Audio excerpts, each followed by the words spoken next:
দিদি, এই ঈদে আসলে আপনার দুইটা ছবি মুক্তি পাচ্ছে, এইটার এক্সপিরিয়েন্সটা যদি একটু বলতেন। দীর্ঘদিন পর আসলে ছবিতে ফিরছেন, আসলে দর্শকদের কেমন চমক দিবেন?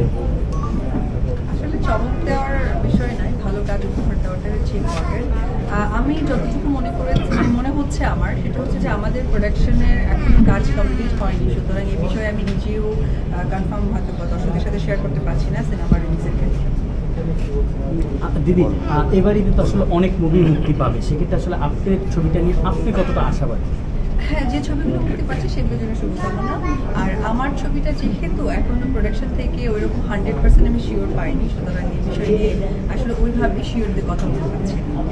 দিদি, এখন তো আসলে রোজা চলতেছে, সেক্ষেত্রে আসলে কাজের ভিতর থেকে আসলে ইফতার, সেহরি এগুলো কিভাবে আসলে মেনটেন করা হয়?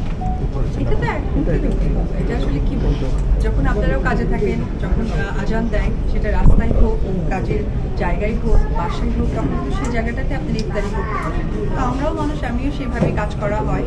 এবং সেহরির সময়টা তো আসলে একদম আর্লি মর্নিং, তো ওটাও তো আসলে ওইভাবে করা হয়। এটা আমার মনে কোনো প্রশ্ন না যে উত্তরটা আসলে কীভাবে প্রেজেন্ট করবো। দিদি, এখন আসলে খুব ট্রেন্ডিং একটা বিষয় যে মুড়ির সাথে জিলাপি না মুড়ি ছাড়া জিলাপি, এটা নিয়ে আসলে আপনার কোনো